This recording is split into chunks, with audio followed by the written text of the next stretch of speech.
you guys got questions, we got something. I think saying answers is going a little too far, but we are going to try to look at all the questions and all that. Today, my name is Curtis Childs. I'm the host, and the panel is here. This is Caradome, Latin consultant for the New Century Edition translation of Emanuel Swedenborg's works. If we pan to our wide shot, you'll notice that there are more people in the area. We have Dr. Jonathan Rose, who is series editor of that same New Century Edition of which I was just speaking. And then we have Chelsea Odner, who is from that Swedenborg Foundation of which I was also just speaking. So we have a very diverse panel organization-wise. So thanks you guys for coming. I really appreciate it. It's great for me to get to hear what you guys say. In addition to hearing the questions, there's just a lot of good information coming in. Hopefully everyone has that experience. And I'm glad to have you all here. This is kind of a special episode here today because this is our last shoot in this building. I don't know if you guys are aware of this, but this is our office that, I've been working in this building for like 8 years in different capacities, but Swedenborg Foundation has been doing stuff out of here for a long time, and now we're upgrading to our bigger, better space, and we'll talk about it later, but this is a good conclusion here, so thanks everyone for being here. Okay, so how was that for a good monologue before I let anybody talk? Awesome. Okay, all right, cool. Now I won't talk for the rest of the time except to read the questions. Let's get right to it. First question is from Mark.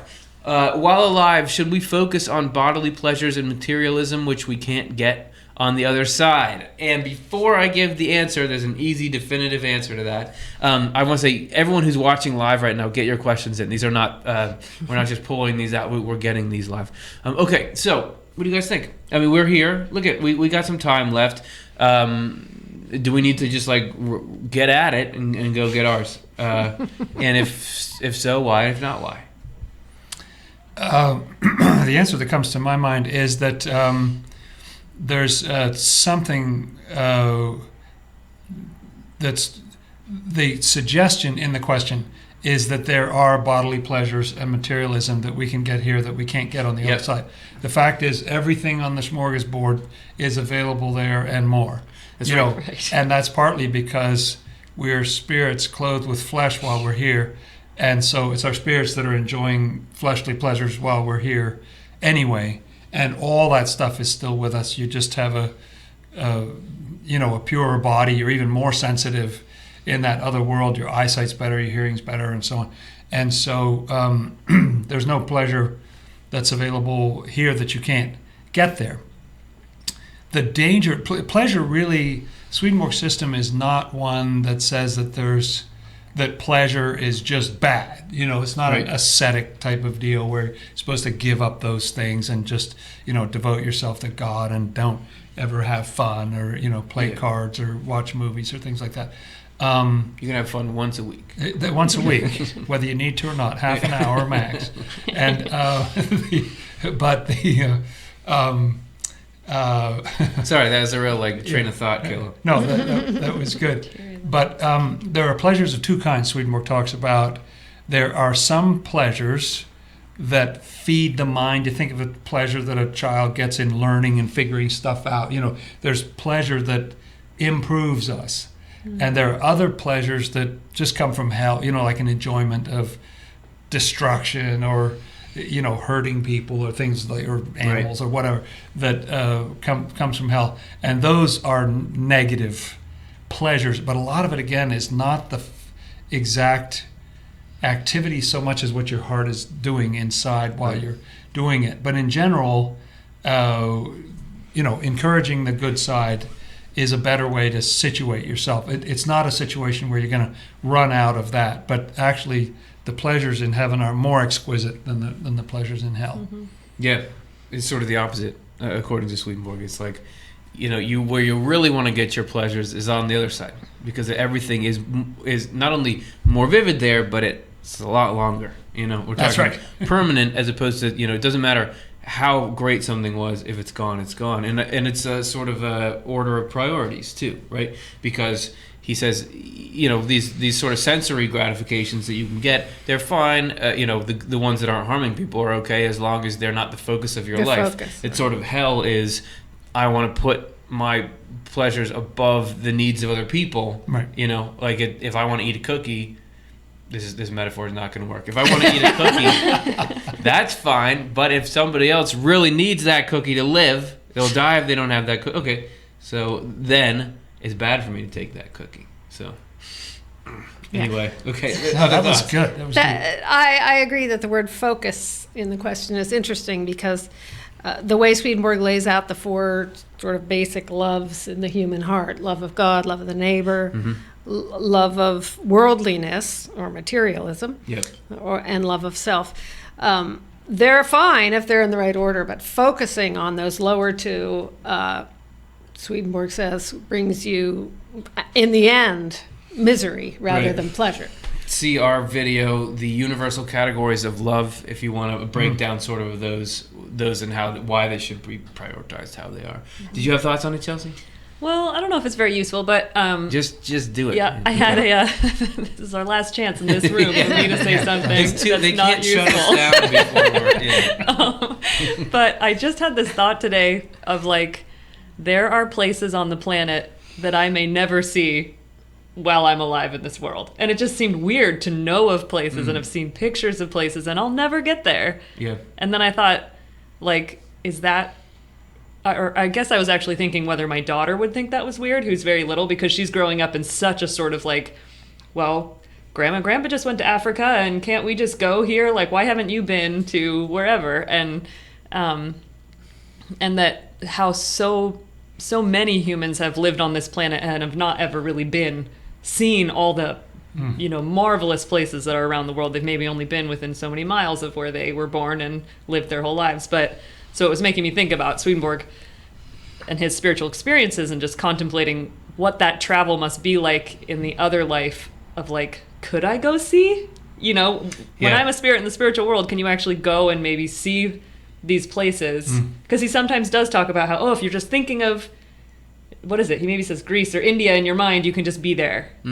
And so are you actually getting to have a sense of like witnessing these, miraculous places that are on our planet, but in the spiritual world? Plus, I want to go, I think a lot about, as we all do, about the history of life on the sort of biotypes of life on the planet. Like, I think about Cretaceous period, of the ferns and the dinosaurs and all the, when they discover some giant crocodile that used to live in this part of Africa, what's it like to go there and see that and be that?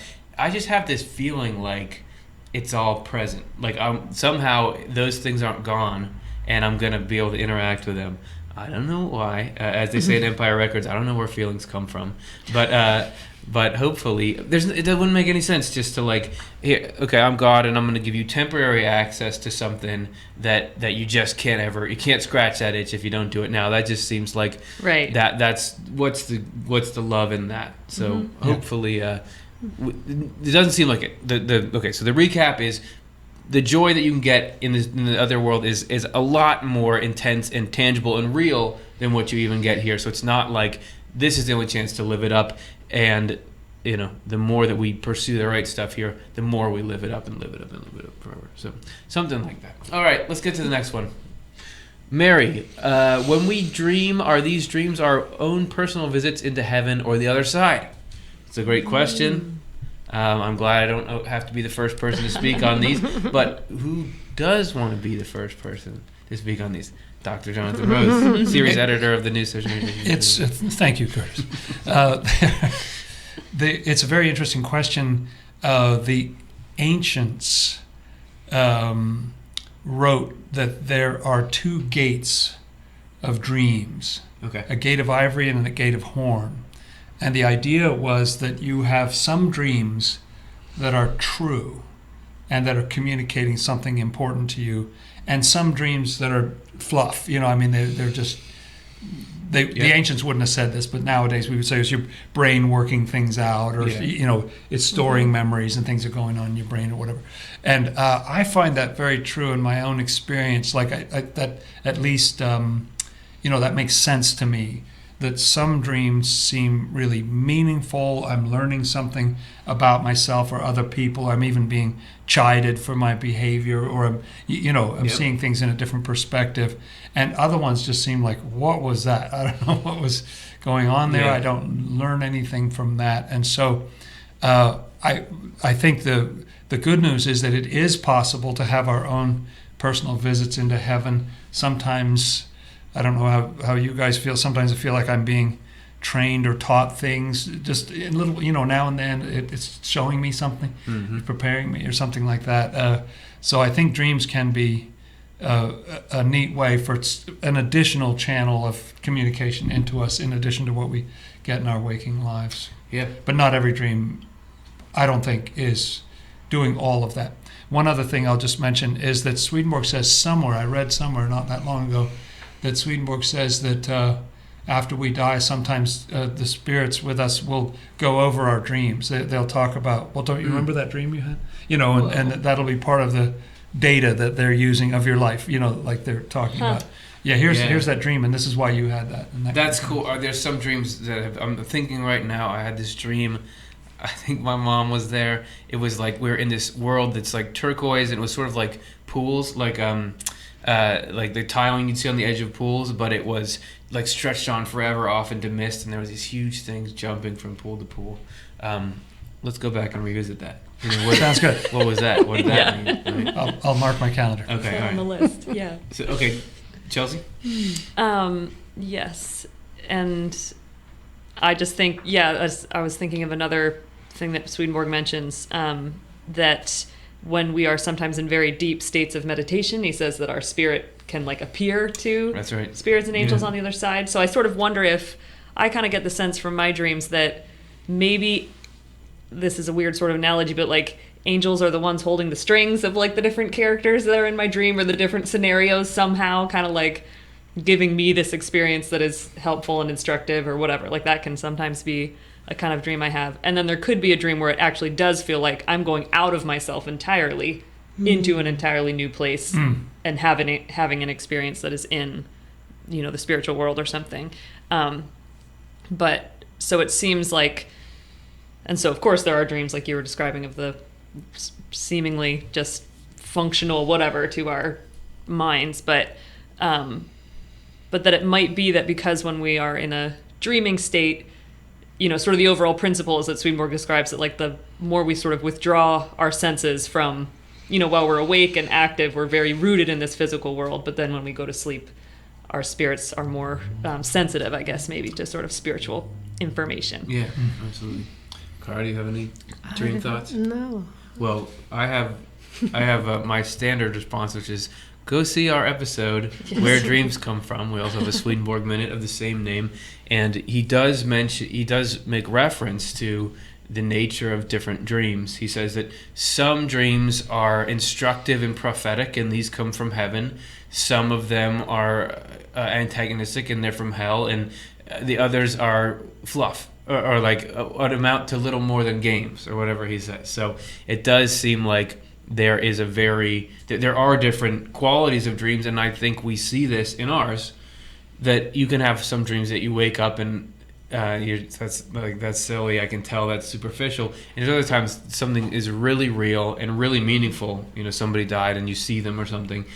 Yeah, you got that's got to be heaven. Yeah. I have a weird little, I don't even know if I want to call this advice, but it feels like it's something I'm learning and I'm training myself to do, which I find that sometimes when I have a really bad nightmare, I think most of the times when we have nightmares, we're just like, all right, that's straight from hell. I'm not looking at that. That was too terrifying. And I've found the last few times that I've had nightmares and then I bring them back to my mind and I think about it, they are sometimes the most potently on point for me as far as sort of spiritual instruction about my life. And in the moment, it felt like, no way, this is so foreign, it's so terrifying, I feel like I'm just going to be murdered or something. And then later in my fully consciousness, if I can remember the elements, I'm like, oh, this is ridiculously true, or so I just think if you're afraid of your dreams, maybe give it, don't just totally close the door on it and say, I'm never looking at that, or I don't even want to remember that dream. Sometimes it's like, all right, get into a safe space or something and think about what that might mean. This is sort of related, but a lot of times you'll have a dream that is very frightening, but when you describe it, it doesn't sound very frightening. Yeah. Right. Then you could tell there was someone in the house, but there wasn't. It was scarier when I had it. So I wonder, what that is. Yeah. Okay. Yeah. So Who knows? nobody knows. Those are some thoughts. Yeah. I think some of those things are Something just teaching you what it's like spiritual. The way Swedenborg describes the consciousness in the other world, you can tell where things are around you that you can't see with your physical eyes, or Yeah. you can see what people are doing who are far away. And sometimes I think you experience that in your dreams. You don't even reflect on it, but it's just happening that you know, or you know, part of you is thinking there's someone in the house, and then another part knows there wasn't anybody there, or something. Yeah. Right. Yeah. There you go. Okay, so those are some good thoughts on dreams. Again, see our episode where dreams come from. Let's take a look at the next question. This is from Scott. What, if anything, does Swedenborg say about forgiveness? Whew. That's a good question because Swedenborg, even though he's talking about the depths of life and psychology and as we showed last episode, where thoughts come from, all this stuff, he doesn't really break it down into neat human interaction categories. Like, here's forgiveness. But we did a show about gratitude, but we had to like pull from all different sources. He doesn't have a chapter about it, So what does he say? Does he give insight into forgiveness? And if so, what is that insight?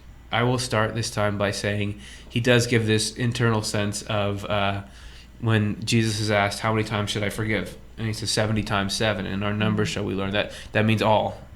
All times, all, like always. Right. That is part of the nature of. It's not like forgiveness doesn't play a role. It's part of the nature of God. God is permanent forgiveness. He talks about the nature of heaven and how angels are not interested in your flaws. They're not interested in criticizing you for mistakes. He says when angels look at somebody, they barely notice the bad things about them and focus on the good things. To me, that is forgiveness. And then he talks about charity, and that you can still be in charity even if somebody's attacking you and you have to strike in self-defense or turn them over to a judge or something. If you nevertheless maintain the intention of becoming their friend when they come to their senses, then you're still in charity. That sounds like an intent to work with forgiveness. So they're all from different places, but those are a few thoughts I had on forgiveness. Does that spur anything else with you guys? The thing that just quickly comes to mind is the looking for the good. Yeah. Swedenborg talks about how the angels are always looking for the good, and that's something that helps me when I feel like I have something that I'm holding on to, some kind of resentment about another person. I try to flip it in my mind. Even maybe Let's a person try at to this table. possibly. So Great. focus on the good, or look for the good. Yeah. Instead of focusing on the problem. And that's sort of Not like, exactly forgiveness. well, that's sort of like but we're looking at what is forgiveness. What are the building blocks of forgiveness? Because it's a complicated thing. Is forgiveness forgetting that somebody did something? Is it saying even though you did that, that's okay? What is forgiveness? So I think that what you're doing is investigating the root of it. So, Jonathan, do you have something? The thing that I think Swedenborg talks the most about in connection with forgiveness off the top of my head is what you were mentioning, the God's forgiveness of us, which is just a constant blanket raining down on all of us all the time. So the question then becomes, how do we receive that forgiveness? Like the forgiveness, he talks a lot about how do you receive the Lord's forgiveness. And it's only when you change, when you, with the Lord's help, you change your behavior, you put aside that thing that you were doing. So the Lord has forgiven you constantly, but that doesn't necessarily mean you're in a better state than you were if that issue is still in there. Okay. If you can lay that issue aside, then you can receive that forgiveness. Then you're in a different condition. And that's what he says the Bible means by the forgiveness of sins, is when we behave differently, then you get to receive that. So it's about our reception more than whether the God is in a good mood today and felt like, okay, I'll overlook it just this once or something. Right. True Christianity 56, translated by you, God cannot even look at us with a frown. That's right. If you search the word frown in Swedenborg's writings, I think that's the only place it comes up. So I mean that speaks of even if there needs, like, okay, you got to live differently. I think when we think of forgiveness, we think of, are you still mad? And Right. God, even if you're doing harm to other people, which God is going to feel even more than the people who receiving that harm or doing harm to yourself, which God is going to feel even more than you do. Still, no, I'm not mad about that. All I want to do is help you out. So Yeah. Chelsea? Yeah, definitely. Yeah, I love, I guess Swedenborg refers to the Lord based in Scripture, but that the Lord is mercy itself and forgiveness itself, like you were saying, and that it brings to mind Brene Brown. Maybe people listening have listened to her talks. She's a shame researcher, and she distinguishes between guilt and shame. You know, shame is this feeling that we just are wrong, you know, or like the things that we do that are harmful or were messed up mistakes or whatever are because there's just some core flaw in ourselves or something. Okay. And that's sort of like a destructive, just paralyzing, you know, state to be in. But to be guilty of something is to say, okay, I did something wrong, but that's not who I am. I can do something else. So there's less, I mean, I think we all have a lot of baggage around the word guilt, but in that framework, guilt is less baggagey than shame is kind of like, well, you're just sort of stuck. You've got this thing roped around your neck and you're never going to get rid of it. Well, that sounds like an appropriate response. Is if the guilt that you're describing there is like, if I do something wrong, I should feel, okay, I got to correct this, but not this lingering, uncorrectable. And chronic. that's sort of the issue that I guess I feel some people struggle with forgiveness for themselves. Like, I know people need to work on, needing to think of others with forgiveness or whatever, but I think there's a lot of like backlogging that happens with people where they maybe really do feel, you know, they see that the way that they were acting before or whatever wasn't great. They want to change, but then they have this sense of shame about it or thinking that God would hold that against them or whatever. You know, it's like, nope, the forgiveness, you know, like you were just saying, the forgiveness is just right there as soon as we're willing to just, all right, I'm going to live differently, you know, like Jesus says to the woman caught in adultery, you know, just sort of like, no, go your way, just sin no more. And, you know, so that mercy, forgiveness is always right there. Yeah, then there's an interesting dynamic between Swedenborg again and again asserting that heaven and God don't hold a grudge, and that it's actually hell that tries to make people feel guilty about things. He says that evil spirits' greatest pleasure is to find out what someone else has done wrong and make them feel guilty about it. So it probably the feelings of guilt you're getting are from hell, but then there is this thing about conscience, and then when you do something wrong, you know it. So I don't know exactly how to parse those out, other than I would think something like the shame you're describing, this chronic debilitating condition, that's probably a hell thing, you know, just because of the nature of how he's very clear that evil wants to seek out evil and condemn it, and good just wants to look for good. There's some great definition of charity that Swedenborg says somewhere. I think he's talking about charity, and he just says, like, maybe he says people who are regenerated or something, or people who have charity or something. But he says they regret their faults every day, try not to act from them, you know, and ask the Lord for help. Like, that's just like, we don't even really, none of us, you know, we all have our issues. And so it's just sort of like, every day it's like, yep, still have that problem, but I'm just going to try not to act on that. And then the Lord's like, all right, yep, we can work with this. Absolutely. I have two final thoughts. One is that it seems that in terms of forgiving other people, holding on to negative resentment against people seems to have spiritual consequences. And I'm thinking of, I think last time when we were talking here, we talked about there was a woman who was mad at Swedenborg, and then from the other side, she was trying to get him to cut himself with a knife. Right. Like that obsession with him stayed. And then he talks about other people, that the resentment you hold on to people becomes clear, and people break out into fight. So it seems like if you internalize something negative about people, that sticks around. You know, sometimes it's hard not to in very difficult situations, but if we can let it go, it's probably good to let it go. So that's thing number one, and I don't remember thing number two. I'll do thing number two. Great.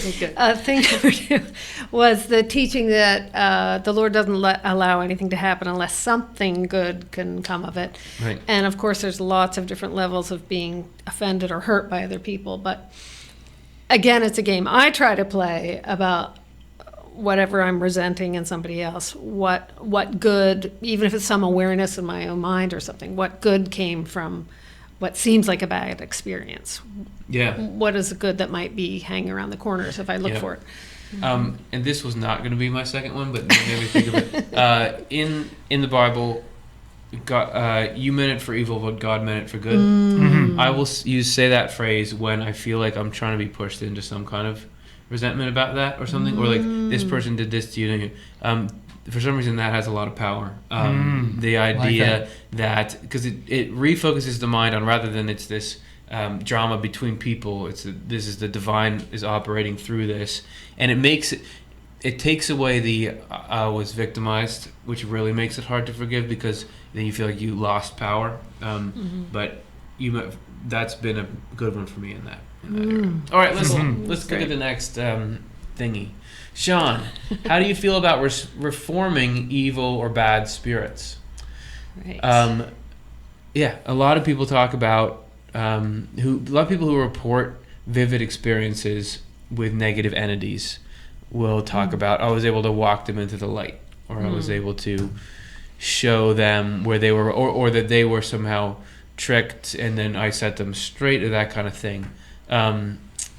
So what do we want to say about that? I would just kick it off by saying that, according to Swedenborg, angels would gladly trade places with any evil spirit, if it meant that spirit could come into heaven, even though it's not always like that. But yeah. One of Swedenborg's most sort of merciful or beautiful teachings to me is the idea that after we die, we are received by the highest angels. You start out, I picture it being like a pinball machine, in the sense that you start out at the top. You don't start at the bottom and try to fight your way up, or up a level. Oh no, I'm stuck down here.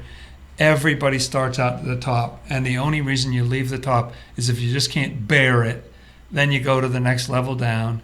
If you can't bear that, you go to the next level down. So it's like a pinball machine. You seek your own level through there. And even if people aren't ready to be with the higher or lower angels yet, and they seek their own level, they go back down to some place in the world of spirits, there's still every effort is made to turn people around. Even people who seem hopeless or whatever. There's efforts, there's patience. It really is. I mean, the scripture says, I have no pleasure in the death of the wicked, therefore turn and live. Yeah, I really think that's true, that God, it's not a condemning machine, it's a reforming machine, and you really got to fight to avoid the traction of that thing that wants to purify, that wants to take us to a better level. Yeah, absolutely. Other thoughts? I love the line somewhere in Swedenborg that says spirits just end up where they can breathe. It just sounds so like it. I guess it'll be a process to find the place we can breathe, but it feels so forgiving, or so gentle, or something like that. So, and that another thought is that it talks about how when we lose our bodies, we lose so much of the cares of this world, the stuff that is required to just make it through this life on Earth. And when that drops away, I mean, it's a little bit some of each, because Swedenborg talks about how our life follows us, and we have the same life. But he also talks about when the cares of this world drop away, then your spirit is in a new place, able perhaps to see things for the first time in a real way, and to make different choices, or to be clearer about what our motivations are. So there's room for upward motion there. Yeah.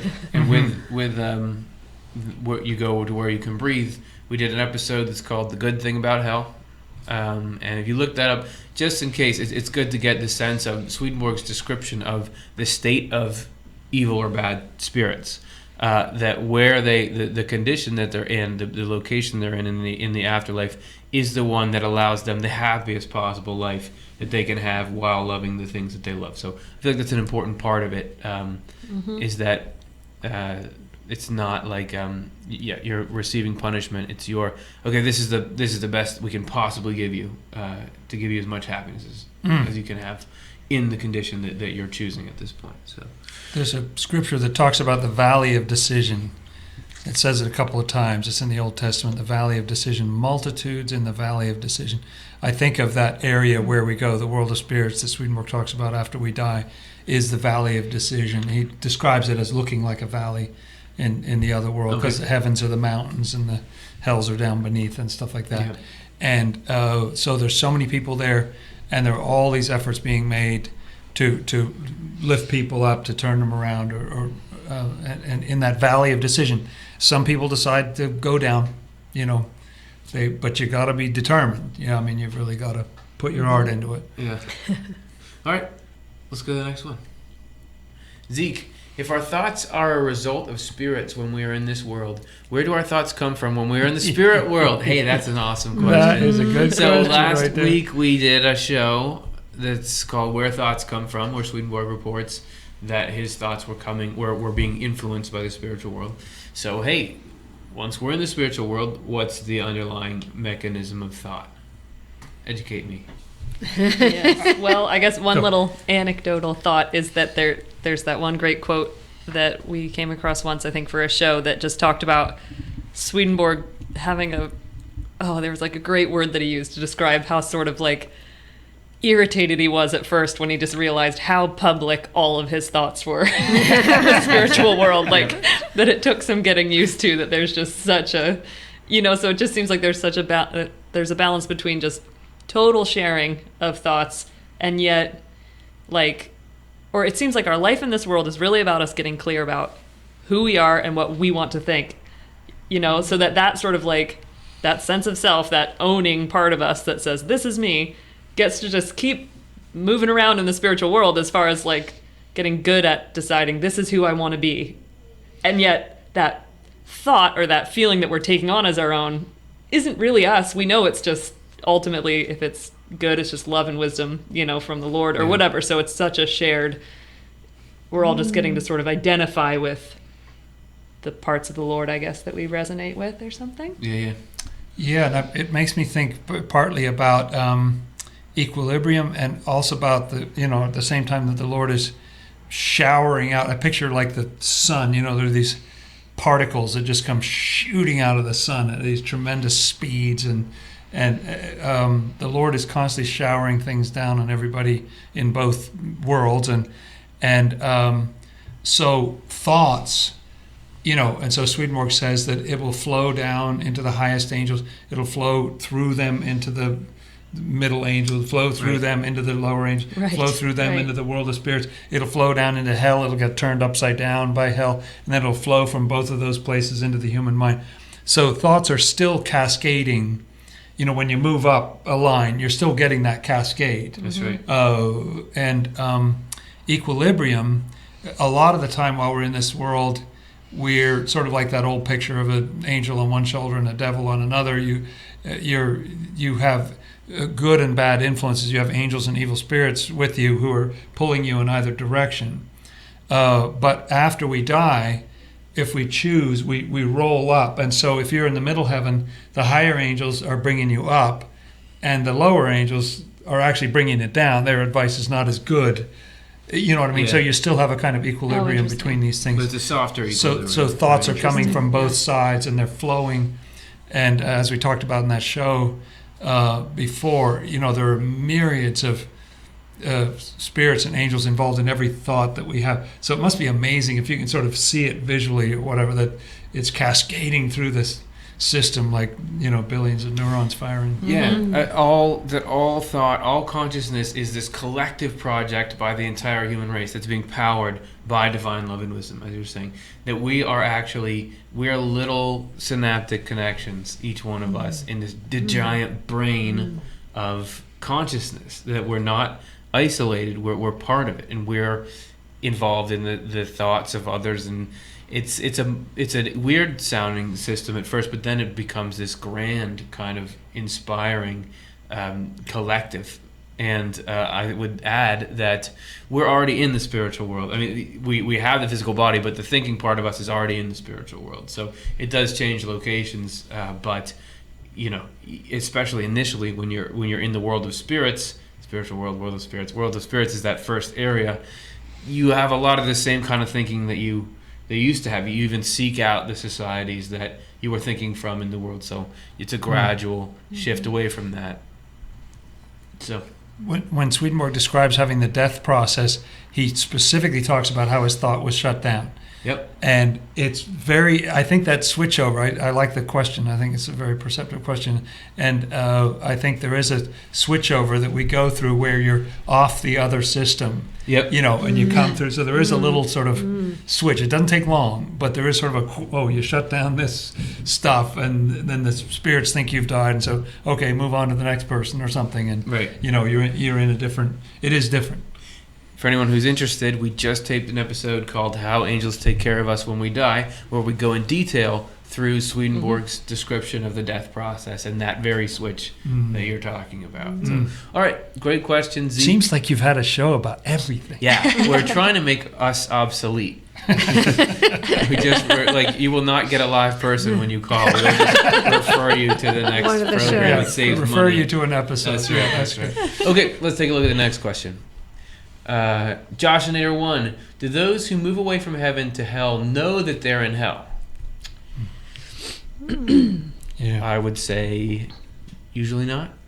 What do you guys think? What does Swedenborg say about Oh, the right. whole thing? They're given, like they can, they're given to see in, does he even call it the light of hell? But anyway, like that they get to live according to their fantasies, and they can see themselves as something that they're not. But then it's, when the light of heaven shines in, then they see it for what it really is, and it can freak them out a little bit, but then it goes back to their, that's all within providence of whether that happens or if it's Swedenborg getting shown something. But so it seems like they can exist in a happy place in what is, I don't know if I would put it in these terms, but it is sort of like their heaven. It's just where they find their happiness. Right. And so I was just reading in Divine Providence.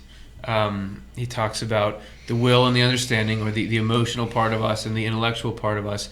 And he says that the will is what matters. I mean, your motivations, your feeling, that's what matters in terms of whether you're in heaven or hell. It's not really the intellect.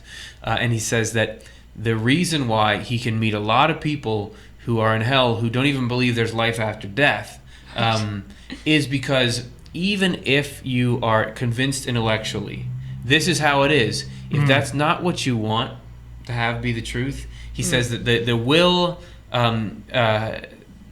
completely controls the understanding at length. That if you want something, you will eventually, if you're convinced for a little while, you'll push out everything that doesn't fit with what you love. He actually, the phrase he uses is that the will remove anything it did not put there in the intellect. So Swedenborg does describe a lot of times people in hell being shown, look, this is how it really is, this is how, and they even for a moment acknowledge it, but once they get back to where they are, they push it out. And it's sort of like somebody who has some kind of mystical experience, but then when they get back into the regular life, well, that was probably just this, it's probably nothing.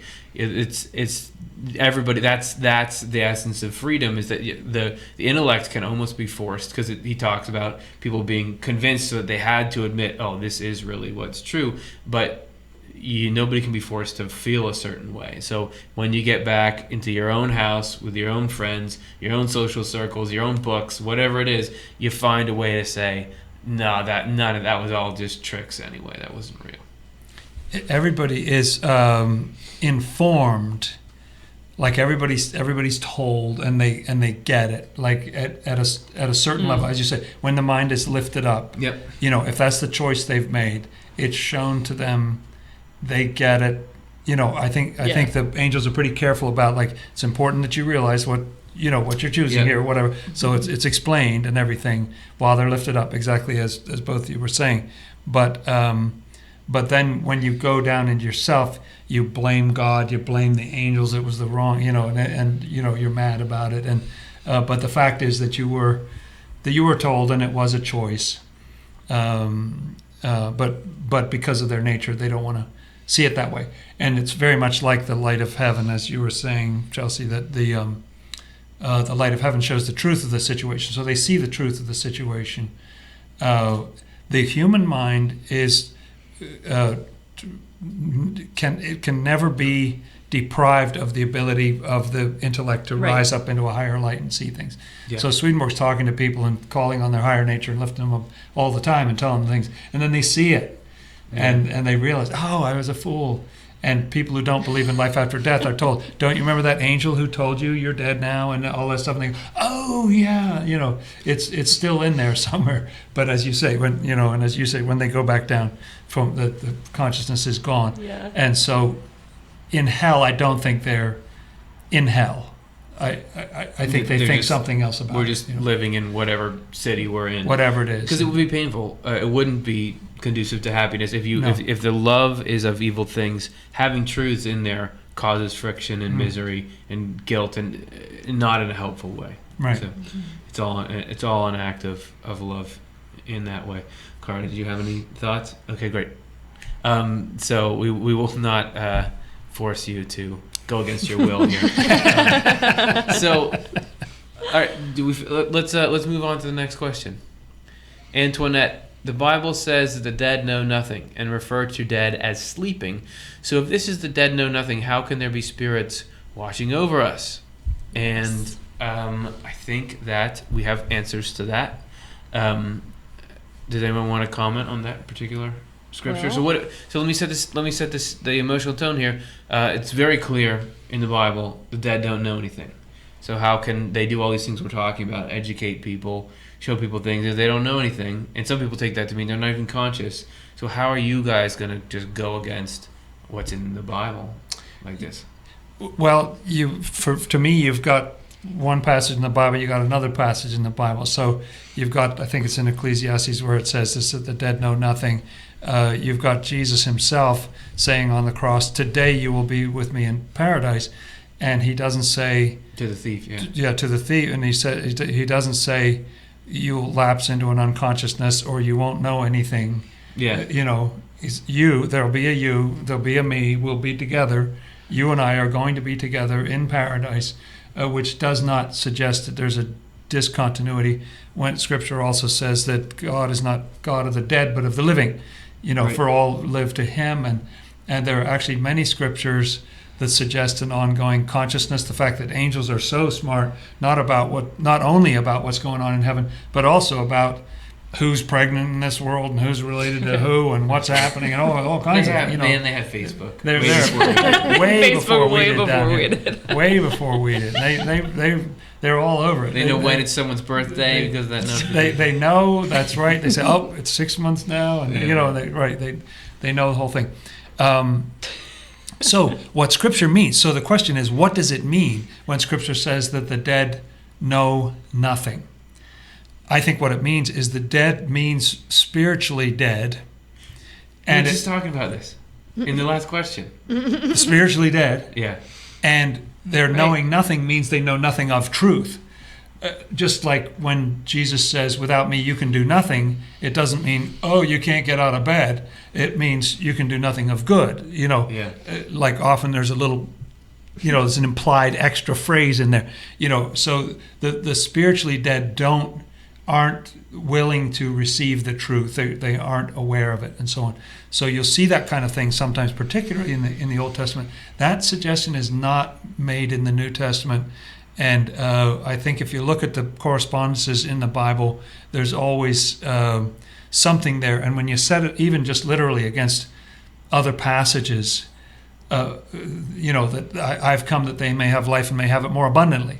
How does that fit with, oh, I'm dead and now I have no life? Yeah. What was the whole story of Jesus? How did Jesus come back? How was he so amazing? If the dead know nothing, what was Jesus doing walking around knowing things, Yeah. appearing behind closed doors, knowing that Thomas had said something about the, doubting and all that? He immediately, he knows more now that he's dead. Right.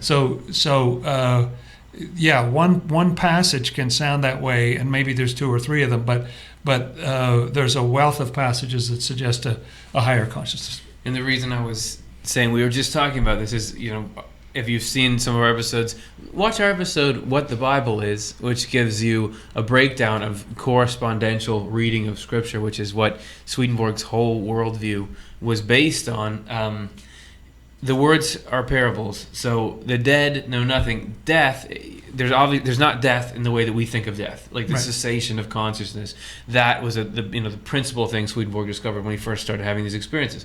So death doesn't mean that, but there's all this death mentioned in the Bible. What is it? Why is death such a big deal if it's an illusion anyway? It's just the casting off of the material. It speaks about a second death. The second death, yeah. Like, how do you get two? Yeah. How does that work? Yeah, I must. It's a contradiction of terms. But death is the condition of hell. The death is everything good and true is gone. And we were just talking in the previous question about how you have people who love what's evil and they don't even know that they're dead. You know, like they don't even know that there's a life after death. Or that so while they have a lot of ideas in mind that allow them to navigate their lives and know who's doing what and how they can get ahead of whoever. There's a lot of stuff in there. You don't know the basics of the reality of life. So the dead know nothing. That's what I take that to mean, which is just what you were saying, but it just struck me. Right. That's we were very just striking. answering that in the previous question. Right. Anyway, That's sweet. Yeah, I think that it is interesting because it's one that people quote a lot, that passage from Ecclesiastes, and if you do, there really is just way more overwhelming number of passages that talk about spirits and angels in the Word, so that Elijah sees those angels, and there's people's spirits are being brought to their ancestors, right, or something. Like it's just Samuel always appears after he's died, and Jesus, Yeah. the Lots of transfiguration. people There's people are, there. right, all the angels that come and talk to people. I guess that's what partly is that once you have this idea that angels are this separate class of beings that aren't just actually good people who have moved on to the other world, you can start to think, oh wait, that's this whole other. You sort of have to turn your mind off to all of that mentioning in the Bible. Yeah. If you're just saying, if you don't have your concept right, if you're not willing to even consider that actually all those angels and spirits, I mean, even though in the Word there's stories where people are dying and their spirits are coming back and talking specifically. So even so, there's just way more overwhelming evidence for spirits and angels than this idea of the dead know nothing. And I was thinking about death versus life in terms of like charity, like the love part of things. We can think about death as like not having any goodness or truth, but I wonder if it has more to do with the love side of things, that if you don't have any love, you really can't know anything, because love is really what guides truth and that kind of thing. And then, holds your memories and all that. Like that, love is what. And when people are asking, how do I get everlasting life? Jesus is always saying, live by the 10 Commandments, do good, love your neighbor. What life really means is to live a life of love. And so death would be to not do that. Right. Why would Scripture mention everlasting life so many times if there was no everlasting life? Right. Why would it even hold that carrot out in front of you if there's no such thing? Or if you have to wait for it for a temporary millennial life or something like that. And why would it juxtapose it? Because the traditional view is that there's heaven and hell. You're conscious in both of them, so aren't you alive in both of them? So why are they asking about eternal life? Right, everybody's already going to get it. Yeah, this is that? No, it's a condition of life. Yeah, it's a very good question. Good question. Okay, let's move on. We got time for a couple more here. Ella, does Swedenborg mention Mary, mother of Jesus? Answer is yes. What's the passage? Where is it? What's she doing? Is it spiritual experiences? I believe it is in there. Okay. It shows up in True Christianity too. Okay. Yeah, that's good. So I'll start. Swedenborg says that he met Mary in the other life. She was a nice person and didn't want people to think of her as better than anyone else or in some kind of special category. She now thinks of Jesus, even though she played that role in his physical life, she thinks of him as God like everybody else does. Is that right? That's right. Okay, so that's offensive. So let's explore it a little bit more, right? Yes, it gets worse. Okay. So I mean that which makes some emotional sense, but then again, there's a lot of people who venerate Mary in a very positive way, and just that enhances their spirituality. People have encounters with her. So how do we rectify this whole thing? Yeah, it's a really challenging one. I've thought about the fact that Swedenborg emphasizes the fact that like that Jesus was both divine and human. And so from his standpoint, he feels very strongly that Jesus had a divine father and a human mother. And so the mother was supplying the human part, and that was the part that Jesus was going to transform, even to the point where it disappears from the tomb. Even the flesh itself and everything gets transformed. So there both seems like in the biblical story that it's important that Mary be as Swedenborg describes it, that she be a source of not only humanity but the sort of dark side of human beings. There's a heredity that he gets from her, from the whole chain going back in time. That everybody gets from everybody gets from every parent, and that's just Please part of watch the our condition show, of human. Why Jesus Was Born, because I believe we talk a little bit about the Mary concept and the hereditary, or the infinite in you for the hereditary evil. The infinite in you for hereditary evil. And at the same time, it's so important in the biblical story that Mary was a good person. It was important that Elizabeth and Zacharias, Mary, Joseph, they were all good people. That's right. And they protected him from being killed by Herod, and so she had to be good. So she needed to have like hereditary evil to give him, but also be so good that hell couldn't work through her to destroy Jesus while he was young or something like that. You know what I mean? Right. So she serves this protective function that Swedenborg doesn't talk about, or not, in that same way, and yet she's obviously, her goodness, I mean, the Magnificat and all that, Joseph is asleep to see the angel. She's wide awake. The angel just walks in, like she seems more spiritual to me, Right. And she, talks back and forth. How's this going to work out and everything with the angel, and understanding, and she ponders all these things in her heart and so on, And so she's an excellent sort of person, I think, and yet from Swedenborg's standpoint, she also has to be this avenue of humanity and this dark side of it. So So she's an interesting character. Job description. Yeah, did you have something to say? I didn't mean to be like coughing to get attention. That's funny. Sounds like Chelsea has something to say again. I just had this these 2 points go together in my mind that, I think what Swedenborg says, that I think, sort of a lot of Christianity has put Mary up on this pedestal of holiness, Right. And so as if she's something superhuman, she wasn't just human, but perfect. Immaculate. Yes, right. But it's so interesting how when they bring Jesus to the temple, Simeon says to Mary, a sword that will pierce your own soul also, and reveals the thoughts of many hearts. Like that, I had never thought about how he's saying that to Mary is kind of like Jesus is going to do something to the whole human race, including Mary, that only God can do. Kind of puts us all on the same level. Yeah, good. Or else, why would she need to have a sword piercing her soul and her thoughts revealed? If she was pure, right? If she was just right. Interesting. Yeah. So to avoid future lawsuits, if you are going out there saying, "Well, I watched Swedenborg in Life, and they said that Mary is just a regular person, so I'm going to go tell everyone that venerates her that that's stupid."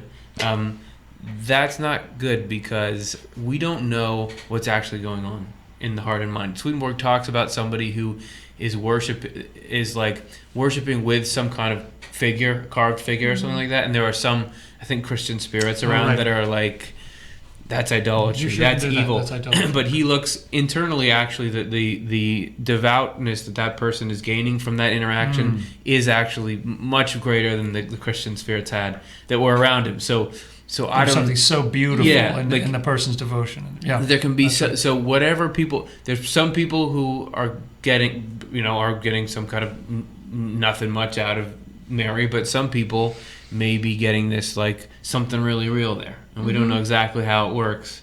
So not to mention that Christianity is in general a very male thing, and I think it's pretty cool that Mary gives this very female presence that.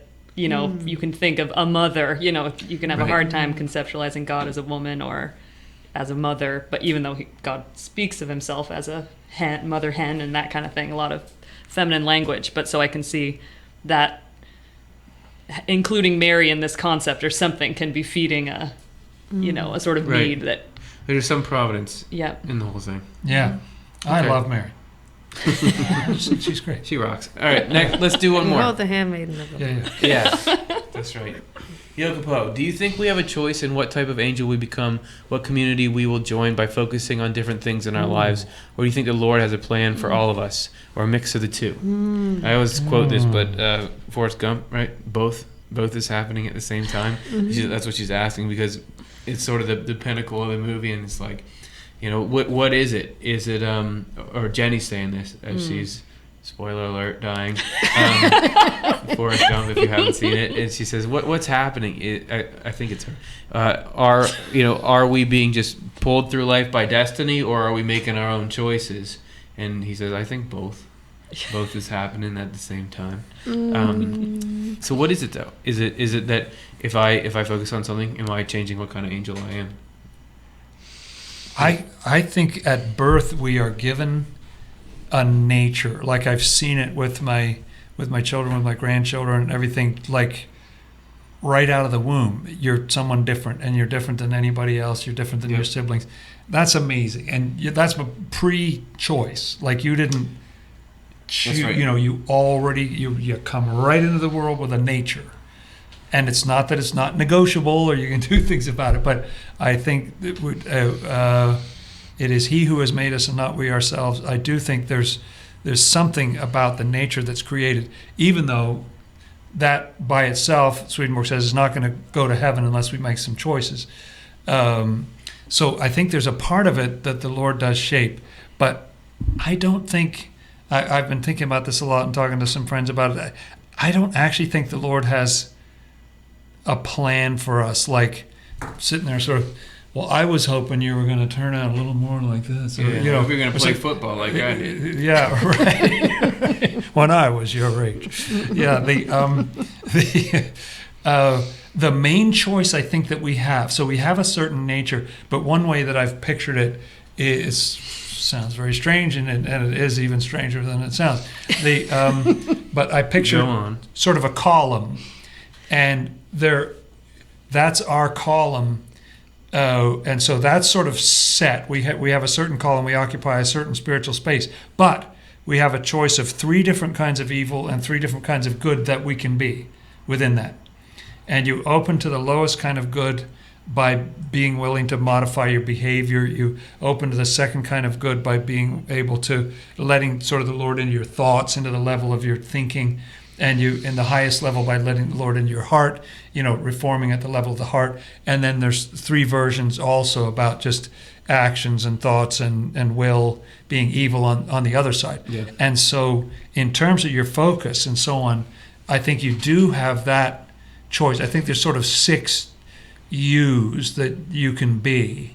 And you choose about your comfort level, like, whoa, I don't think I'm going any farther with this process. Like this is about as much as I can take. Whereas someone else will say, no, I think Swedenborg sort of, I'm going for it. I'm all in, you know. And so vertical movement rather than horizontal.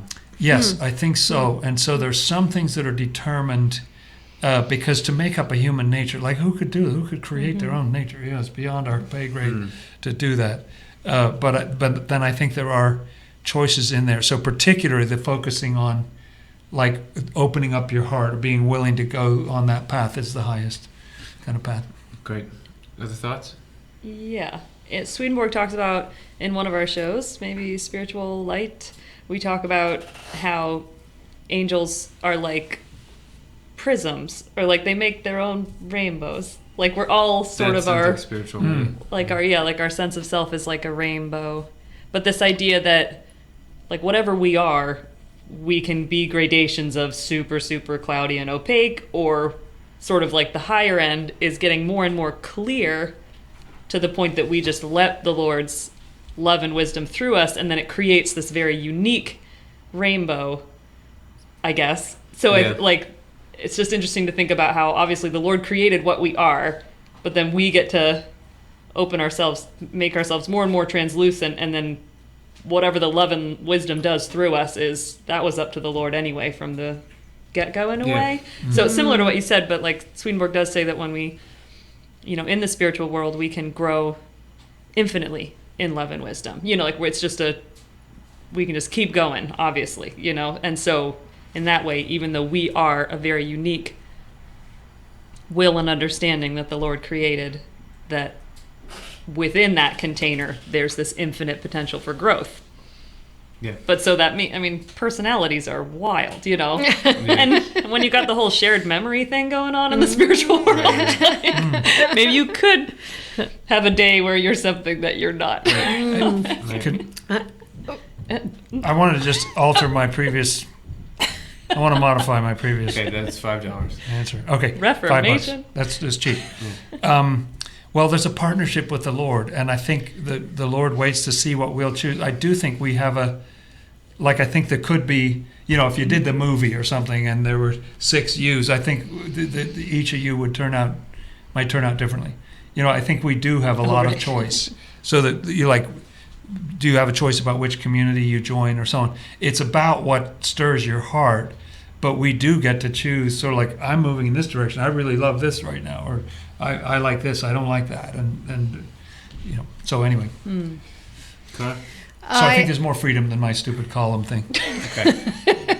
Okay. I'll come to that in a second. Okay. I forget where in Scripture it comes from, but there's a beautiful quote about the Lord saying, I know the plans I have for you to give you a future and a hope. I love that. It's so comforting when you're feeling a little lost. And according to Swedenborg, the Lord creates us all for the highest heaven, and then we have the power to opt out. So I think he does have a plan. His plan is that he loves us and he wants us to experience love. And then it's that same thing about opting out of in the pinball machine. You go where you can breathe. And Yeah. So I want to say a few words in defense of stupid column that you were talking about. Okay.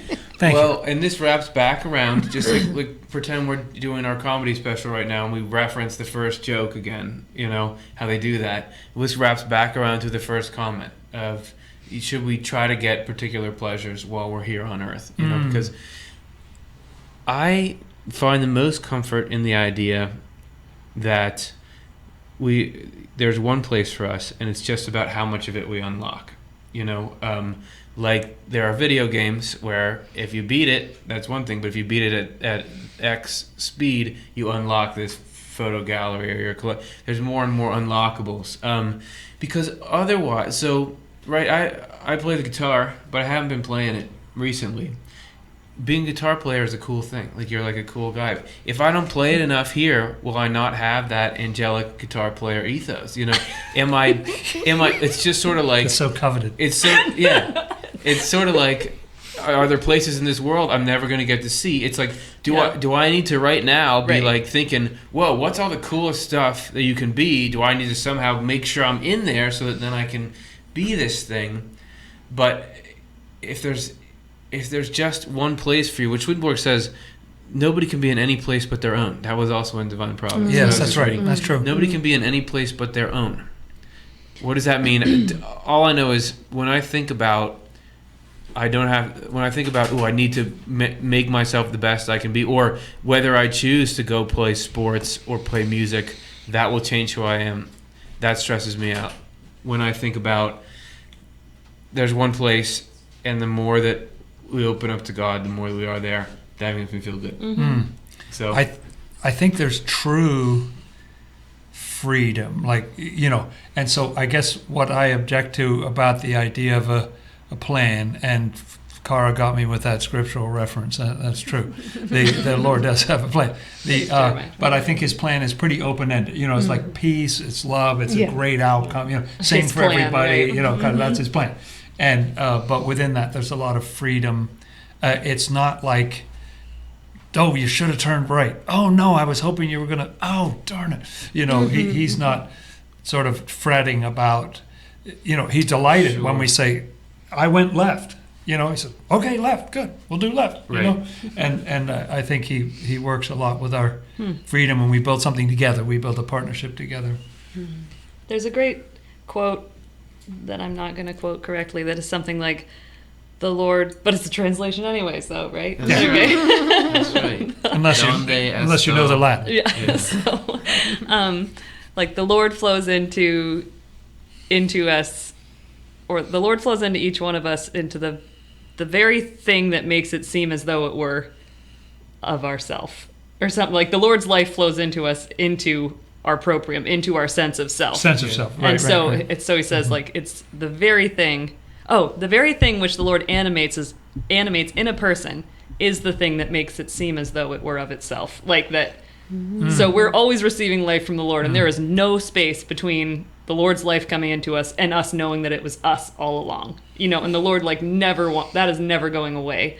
And so somehow, although I think we have a hard time even conceiving of that with our experience of life, but that actually it is this both and, this paradox of the Lord is leading us, and yet it is constantly free choice, and yet we couldn't be anything without the Lord, just keeps And going he back is on the itself. He is the free choice. He is the right, the freedom There are and some rationality. great passages in Divine Providence about that. Divine Providence rocks. Fitting to end with a paradox, right? Yes. We'll leave it hanging as we've done. Everybody, thanks for watching. It was a lot of fun. Please like and subscribe. That helps us out, helps you out, helps the whole world out. Are we going to do the donation video? All right. So, hey, listen. This is only made possible by the wonderful contributions you've all been making. And here's a little more about why we ask for donations and how we do our content. We want the ideas and insights we cover to be available for free to anyone, anytime they need them. That's why we offer Swedenborg's books as free downloads on Swedenborg.com, and we produce this show and other content on our Off the Left Eye YouTube channel with no paywall or ads. The only way to keep this up, though, is for those of you who like what we're doing and feel comfortable giving, to give. If the idea of helping others have easy access to the content we produce feels meaningful to you, please consider supporting this cause with a donation.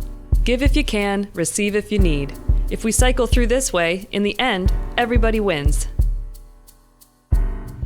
Boy, who narrated that thing? That was awesome. So what we want to say now is this was our last show in this space. So we're going to make this big move to a bigger, better space through which we will be able to better serve all of you guys out there by producing obscure Swedenborgian content. And that takes time and space to do. So we're going to be gone for 2 Mondays while we're making our technological transition, our physical transition. So you won't have Monday shows then. However, we have a huge backlog. We recommend perhaps watching these 2 shows. They're a little bit farther back. Maybe you haven't seen them. Look in there. There's more than 100 of these shows, and there's all our short videos and everything. Get familiar with something you haven't, and then we will be back. We'll give you on the second Monday a little update video of us moving into this space, but then the third Monday we'll be back with a vengeance. So September 19th, I think, is that September Monday 19th? that we'll have a full new and improved Swedenborg and Life show. Oh man, it's gonna be great. It's gonna be great, Yep. great. Put it on your calendar. Put it on your calendar. 8 p.m. Monday. Yeah. So Great. thank you so much for hanging with us, and we will still be around answering comments and everything like that. So feel free to leave them, and we will see you then. And it's been awesome having all of you here in our last show here, and it's been awesome having you online because we never could. We were just talking before the show about if I told you 4 years ago that we would have a Swedenborg question and answer show on the web, my thought would be no one's going to ask any questions and no one's going to be watching. So you've all proven us wrong, and you've asked these awesome questions, and that makes a big difference to us. Thanks for making this happen. So we'll see you in a couple of weeks. Bigger, better, faster, stronger than ever. Take it easy.